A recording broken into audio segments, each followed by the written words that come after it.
Olha, Marcos Couto, essa falta de segurança, olha, meu amigo, olha, essa falta de segurança cria uma sensação, olha, uma sensação da insegurança terrível. E essa falta de estrutura no terminal Leonel Brizola. É isso que eu quero ver na tela agora, Marcos. No plantão de polícia, Gilmar, a situação é delicada para quem depende do transporte coletivo do terminal de integração da Zona Oeste, o Leonel Brizola. Também quem depende do trabalho, como aqueles ali, os taxistas. Segundo eles, a falta de segurança e estrutura tem causado problemas para os trabalhadores do volante. A falta de segurança aqui, amigo, como é que é? A falta de segurança aqui, não tem a falta de segurança aqui, toda a vida que existiu, aqui toda a vida existiu, o policiamento aqui na rodoviária. Ali era um box da polícia ali, era uma quadra da polícia, e retiraram, até hoje não foi colocado novamente aqui pra gente os táxis. Hoje aqui a falta de abrigo aqui, a CMTT, aqui mais constante, mais aqui constância aqui na gente, que com os problemas que nós temos com os clandestinos, que ela vem com mais pontualidade. A falta aqui, essa cobertura aqui, pô, essa cobertura aqui, quando chove aqui, molha mais que fora. Que pinga aqui, cai aqui, fica aqui um rio aqui de água, que já disseram que ia fazer, não ia, e nós estamos aqui até hoje aguardando as autoridades e o que é que pode fazer pela gente. Seu nome é, amigo? Meu nome é Jorge. Ô, Jorge, e aí a situação daqui? A situação aqui, o que nós esperamos é que a prefeitura faça alguma coisa pela gente aqui com relação a esse abrigo aqui. É só o que nós solicitamos da prefeitura, que ajude a gente a reconstruir esse abrigo aqui pra gente, e já está de bom tamanho pra gente. O senhor também é taxista, né? Sim, perfeitamente. E a segurança aqui? E a segurança? Aqui a segurança, toda a vida a segurança foi precária, né? Mas, acima de tudo, a gente está questionando sobre essa cobertura mesmo. Então, ontem mesmo bateu uma tempestade aqui de água, eu me molhei tudinho, tive que aquecer meu carro para me enxugar todinho. Aqui é impossível ficar aqui embaixo, Marcos, tá entendendo? É só isso só aí, pronto. Questão da segurança, como o amigo falou ali, acabou de falar, nesse instantinho. Tinha um bote da polícia militar ali, mas a polícia vem aqui uma vez ou outra e some daqui. E a malandragem aqui é grande. O assalto aqui é constante, Marcos, constante mesmo.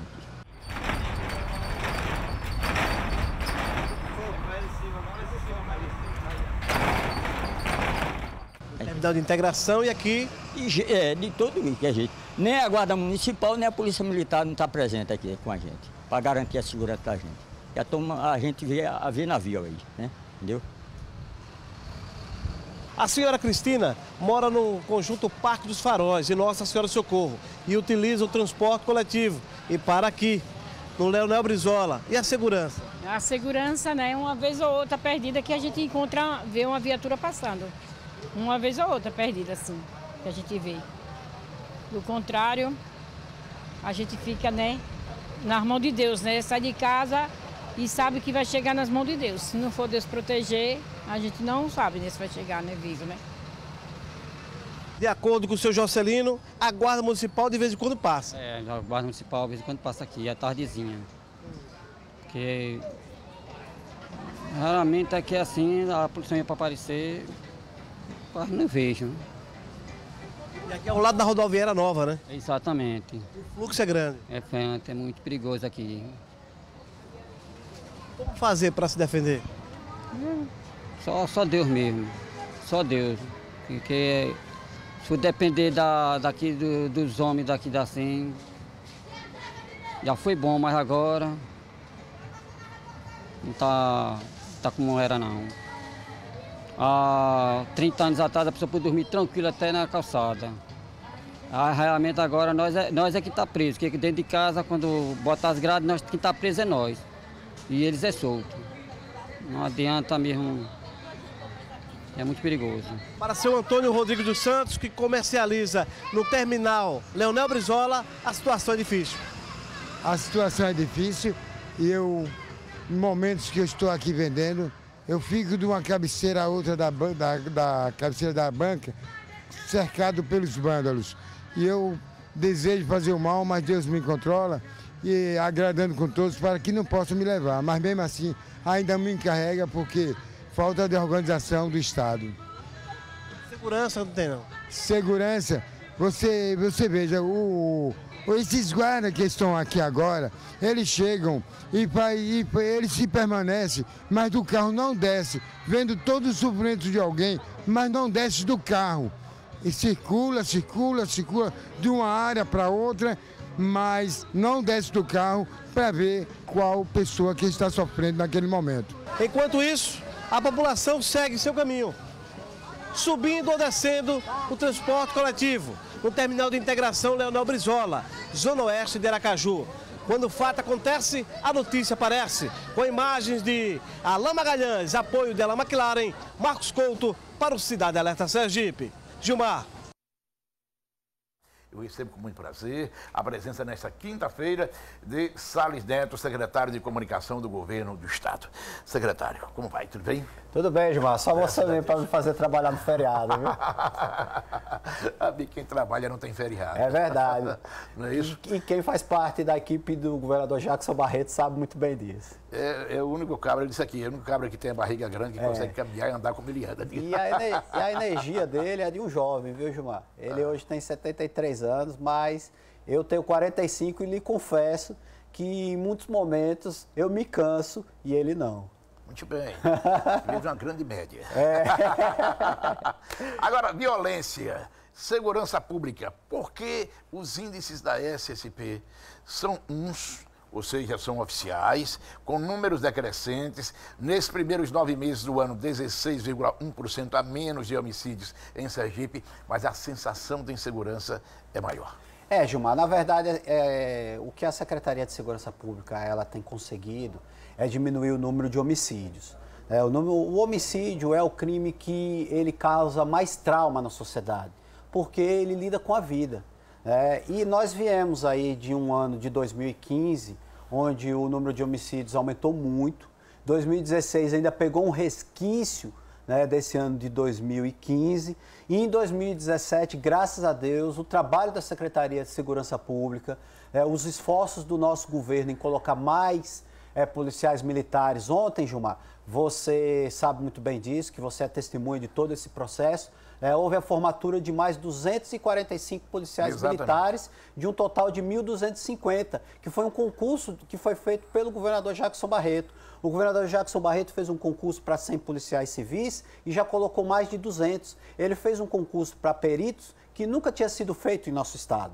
Então, nós temos aí todo um esforço, um aparato, né, que vem sendo feito e que agora começa a dar resultados. Então, nós temos números, né, eu tenho até aqui alguns números, como você mesmo disse, né, que de janeiro a setembro de 2017 houve uma diminuição em 16%, né, do número de homicídios em relação ao ano passado, 2016. Os dados são mais precisos, 16,1%. Exatamente. E em Aracaju, Gilmar, esse dado ele sobe para 29%, ou seja, nós tivemos 312 homicídios em Aracaju no ano de 2016. No ano de 2017 caiu para 221, ou seja, 91 homicídios a menos do que em 2016. Então isso é muita coisa, são quase 100 vidas que foram preservadas. Então esses esforços que aparecem agora no ano de 2017, muitas vezes não aparecem nas estatísticas que são divulgadas. Vou lhe dar um exemplo.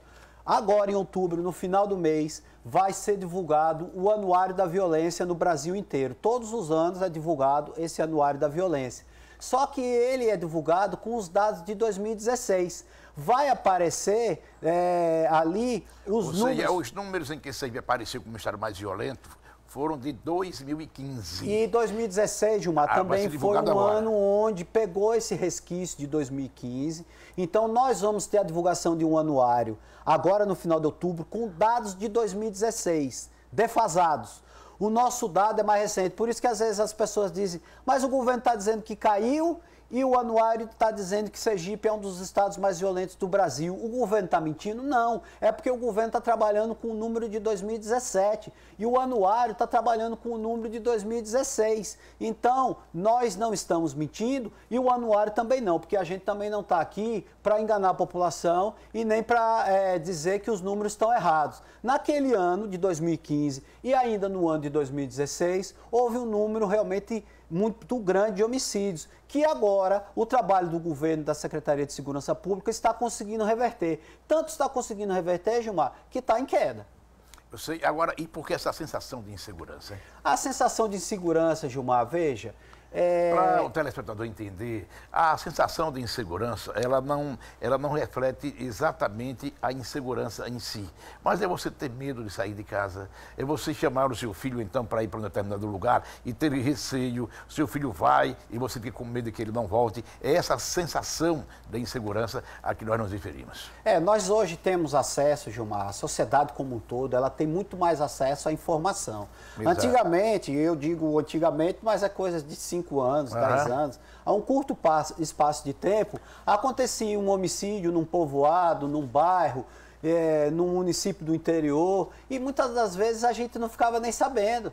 Às vezes acontecia no bairro vizinho e o cidadão não ficava sabendo. Hoje, com essas mídias sociais, as redes sociais, acontece um acidente, uma morte violenta, no instante já está em todos os grupos, as pessoas todas estão vendo, os meios de comunicação têm acesso a essas informações e passam com maior velocidade. Então, a velocidade hoje com que as pessoas têm acesso à informação da violência é muito maior, né, do que era há algum tempo atrás. Então, fica parecendo realmente que a violência, ela é maior do que ela realmente é. Não estamos aqui dizendo que nós estamos vivendo num estado que não tenha violência, não é verdade. Sergipe é um estado violento, assim como os estados vizinhos também estão violentos. Por quê? Porque nós estamos vivendo um momento, Gilmar, em que as drogas estão disseminadas, as armas estão disseminadas. Vai haver agora um encontro de governadores no dia 27 de outubro, no Acre, que foi puxado pelo governador do Acre, Tião Viana, para discutir o tema de segurança pública. Estão indo para lá os governadores do Brasil, o ministro da Justiça, o ministro da Defesa, o presidente da Câmara e o presidente do Senado, que foram convidados, inclusive o presidente da República, que eu não sei se ele vai. Mas o que é que vai ser debatido lá, Gilmar? Segurança pública. Por quê? O governador do Acre estava conversando com o governador Jackson Barreto e disse: Jackson, as fronteiras do nosso país, elas estão completamente abertas. Antigamente ainda tinha alguma fiscalização, hoje em dia não tem mais. O seu estado... O governador do Acre perguntou ao governador Jackson Barreto: fabrica armas? O governador Jackson disse não. O seu estado fabrica cocaína? Não. Crack? Não. E por que o seu estado, assim como os estados vizinhos, Alagoas, Bahia, Pernambuco, Ceará, Rio Grande do Norte, estão infestados de drogas e de armas? O Belivaldo Chagas disse esta semana em nosso programa de rádio que já disse ao governador e não vai abrir mão disso, independente da posição do governador de ser ou não ser candidato ao Senado, ou seja, de se afastar ou não do governo em abril, que ele, Belivaldo, quer se afastar do governo no final deste ano para cuidar apenas da pré-campanha eleitoral dele. Você já tem conhecimento? Essa informação que o próprio vice-governador Belivaldo Chagas, ele passou, demonstra, Gilmar, que existe uma preocupação da parte dele em poder ter mais liberdade, em fazer um trabalho que coloque o nome dele em condições de disputa. Belivaldo hoje já é um nome que já embola o meio de campo, tanto é que a oposição já o coloca como alvo. Se ele não tivesse importância, se ele não tivesse bem, bem posicionado para a disputa, a oposição não estaria ligando para ele, mas não é isso que acontece. Nós vemos hoje Belivaldo como um alvo, como uma vitrine, como uma vidraça para a oposição. Então isso demonstra toda a preocupação da oposição de um nome que está crescendo. Então, se o vice-governador Belivaldo Chagas, ele tomou essa decisão, vai tomar essa decisão, é porque ele entendeu que ele precisa ter o foco necessário para fazer o trabalho que precisa ser feito na busca de projetar ainda mais o seu nome, na busca de posicionar ainda melhor o seu nome, numa disputa que vai chegar aí em 2018, e as coisas passam muito rápido, né, Gilmar? Não tem a menor dúvida. Por exemplo, o Hospital do Câncer. Pois não. O Hospital do Câncer é uma obra que o governador Jackson Barreto alertou tanto, Gilmar. Ele foi pessoalmente em Brasília, no Tribunal de Contas da União, conversar com o ministro relator, foi aquele ministro que cuidou do edital do Hospital do Câncer e que determinou que o governo retirasse diversas cláusulas daquele edital que proibisse que empresas aventureiras entrassem na licitação e criassem uma dificuldade. O Tribunal de Contas da União determinou que tirassem aquelas cláusulas. Por exemplo, tinha uma cláusula lá, Gilmar, que o governo colocou, que dizia o seguinte: só poderia participar da licitação do Hospital do Câncer empresas que já tivessem construído hospitais. Que é lógico, se você já construiu, você tem o know-how. O Tribunal de Contas mandou tirar.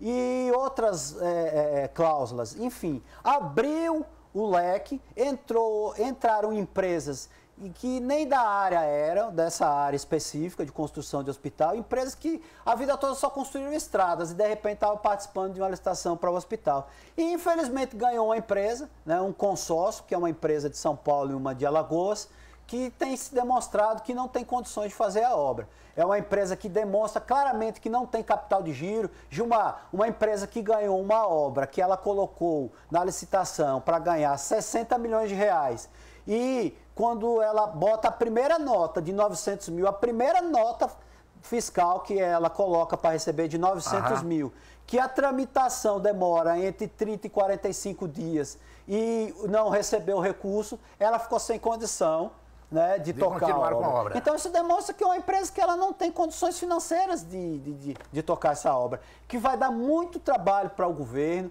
que infelizmente, né, nós vamos ter que passar muitos dissabores por conta dessa empresa, mas não foi por falta de aviso. O governador Jackson Barreto tentou, mas infelizmente a legislação das licitações no nosso país, a lei das licitações, é uma lei arcaica, uma lei antiga que precisa ser mudada, para que crie-se condições para que apenas empresas que tenham condições de pegar do início ao fim, elas entrem numa licitação e não causem prejuízo, não apenas ao Estado, mas à sociedade. Olha, conversando com o Salles Neto, que é o secretário de Comunicação, eu vou a Gilmara. Gilmara, é você agora, depois eu volto com a entrevista.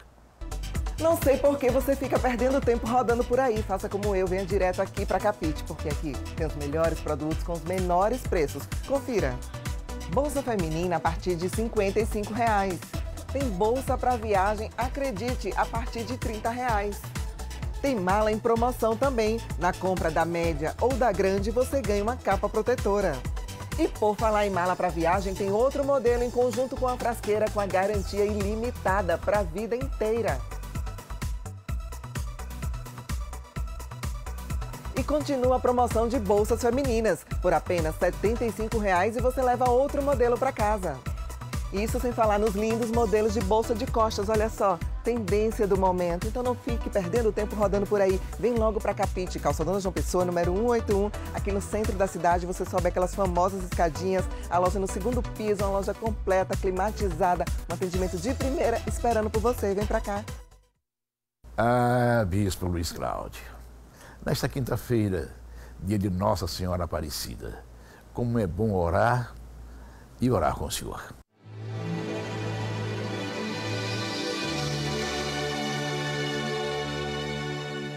Meu querido amigo Gilmar Carvalho, uma ótima noite para você de quinta-feira, toda a sua equipe, assim também como todos os telespectadores. Prepare, por favor, o copo com água, vamos unir a nossa fé. Eu quero orar em favor de todos os católicos, espíritas, evangélicos, porque esse programa, esse momento, esse espaço dentro do Gilmar Carvalho, esse momento não tem compromisso com nenhum partido, nem tampouco religião. O nosso compromisso é com você, que está sofrendo, que crê em Deus, que tem uma esperança de uma vida melhor. E eu estou aqui para lhe dizer que não há uma esperança, é muito mais que esperança, há uma solução. A vitória é certa, é algo sólido, concreto, palpável, visível. Sabe por quê? Porque a palavra de Deus não falha. O caráter de Deus é fiel e a palavra dele vai se cumprir na sua vida. Não importa se o seu problema é grande. Aliás, se o seu problema for grande, melhor ainda. Sabe por quê?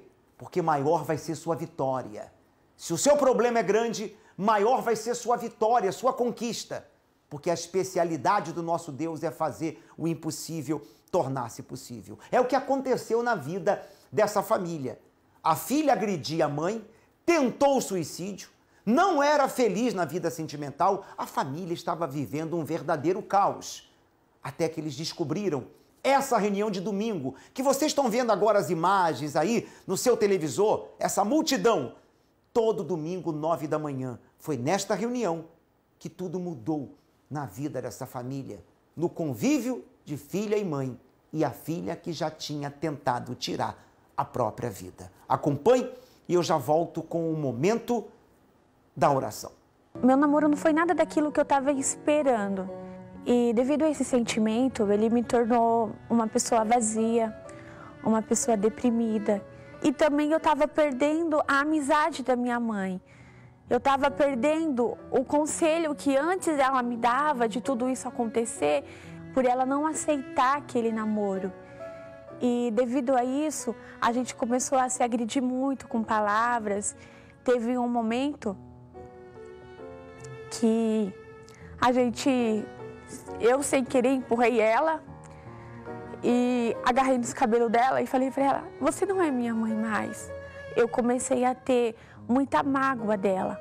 E devido a isso, depois quando eu chegava dentro de casa, quando eu deitava minha cabeça no travesseiro, eu chorava muito. Mas nessa época eu já conhecia um amigo, então ele fez um convite para mim chegar até a Igreja Universal. Foi aí que me falaram do Espírito Santo. Aí eu comecei a buscar de todas as forças. Eu queria o Espírito Santo mais do que qualquer coisa. E foi aí então que eu conheci o verdadeiro Deus. Hoje eu não choro, não sou uma pessoa depressiva igual era antes. Eu tenho um relacionamento, um diálogo com a minha mãe. Hoje eu posso dizer que eu sou feliz de verdade.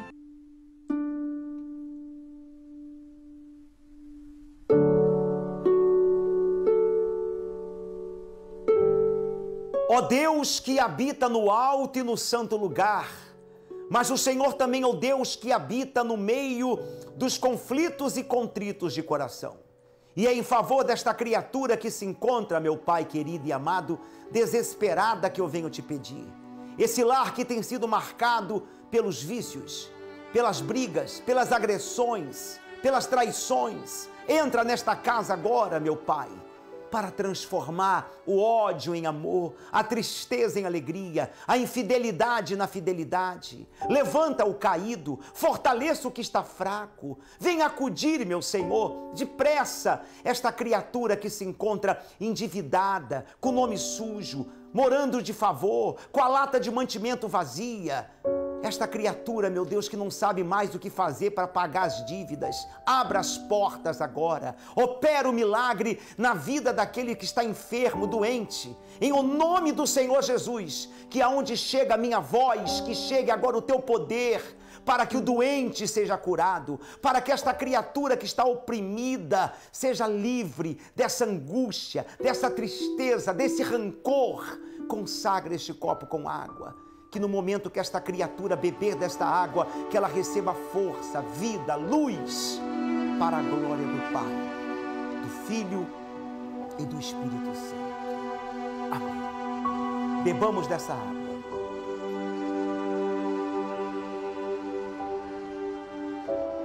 Graças a Deus. Assim como a senhora, o senhor, agora, nesse momento, está se sentindo melhor, imagine o que vai acontecer domingo, 9 da manhã. Essas imagens que aparecem aí, essa multidão. O nosso endereço, a sede estadual, antiga Avenida Rio de Janeiro, 2500. O dia é domingo, o horário é 9 da manhã, o encontro marcado com a felicidade. Que Deus abençoe a todos, um forte abraço e com licença.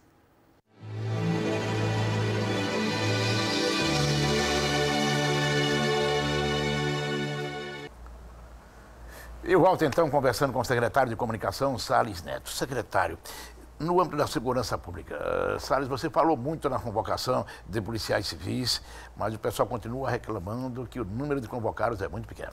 Na verdade, Gilmar, o concurso foi para 100. O governo já chamou mais de 200. O governador Jackson Barreto estava me informando que ainda esse mês vai chamar mais 20.